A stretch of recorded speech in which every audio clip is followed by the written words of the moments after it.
ان کے پڑھنے سے گناہوں کی معافی، جنت کی بشارت اور اللہ کی رضا حاصل ہو سکتی ہے، جیسا کہ صحیح احادیث میں آیا ہے۔ مثال کے طور پر یہ دعا احادیث میں آئی ہے، اللہم انی اسألک الجنہ واعوذ بک من النار، اے اللہ میں تجھ سے جنت کا سوال کرتا ہوں اور جہنم سے پناہ مانگتا ہوں۔ اے زندگی، اپنے ظلم دیکھ اور میری عمر دیکھ۔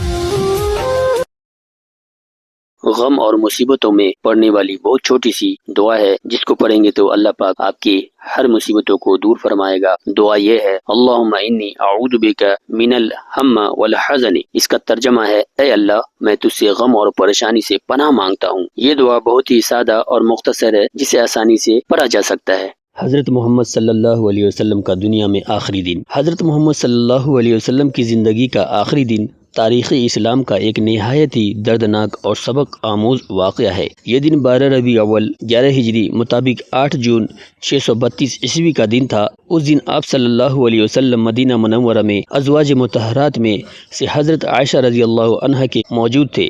آپ صلی اللہ علیہ وسلم کئی دنوں سے علیل تھے، بخار کی شدت نے آپ کو نڈھال کر دیا تھا۔ اس دوران آپ صلی اللہ علیہ وسلم نے نمازوں کی امامت حضرت ابو بکر رضی اللہ عنہ کی سپرد فرما دی تھی۔ آخری دن آپ صلی اللہ علیہ وسلم کی طبیعت میں کچھ بہتری محسوس ہوئی تو آپ نے پردہ ہٹا کر مسجد نبوی کی طرف دیکھا، جہاں صحابہ کرام نماز میں مشغول تھے۔ آپ صلی اللہ علیہ وسلم کے چہرے پر مسکراہٹ آئی، جیسے کسی کو دیکھ کر خوشی محسوس ہو۔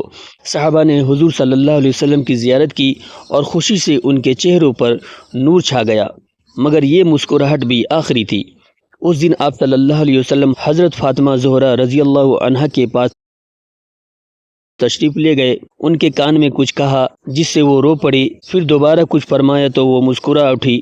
بعد میں حضرت فاطمہ رضی اللہ عنہ نے بتایا کہ آپ صلی اللہ علیہ وسلم نے فرمایا کہ وہ جلد ہی اس دنیا سے رخصت ہو جائیں گے، اس پر وہ روئے، اور پھر فرمایا کہ وہ سب سے پہلے ان سے جا ملیں گی، جس پر وہ خوش ہو گئے۔ حضرت محمد صلی اللہ علیہ وسلم کا آخری وقت قریب آیا تو آپ صلی اللہ علیہ وسلم نے پانی کا برتن منگوایا اور اپنے چہرے پر پانی ملتے ہوئے فرمایا، اللہم اغفر لی ورحمنی والحقنی بالرفیق الاعلی، اے اللہ مجھے معاف فرما، مجھ پر رحم فرما اور مجھے اعلیٰ رفیقوں میں سے شامل فرما۔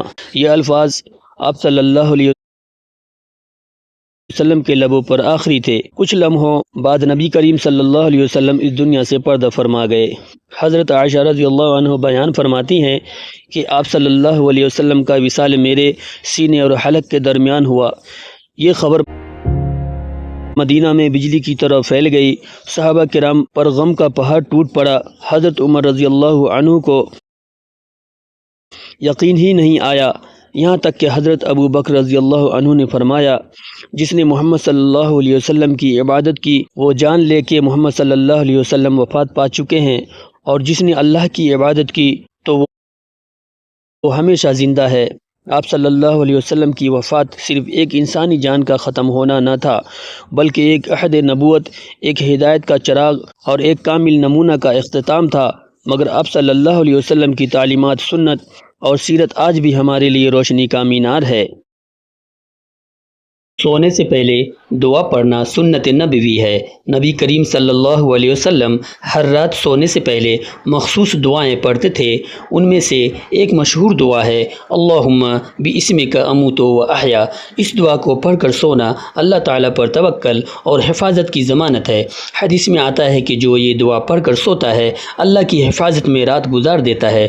دعا کے ساتھ نیک نیت اور دل کا اخلاص اللہ کی رحمت کو قریب کر دیتا ہے۔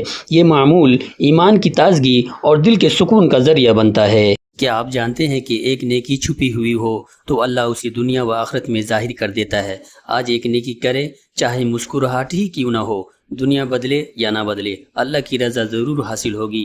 نیکی بانٹے، محبت پھیلائے۔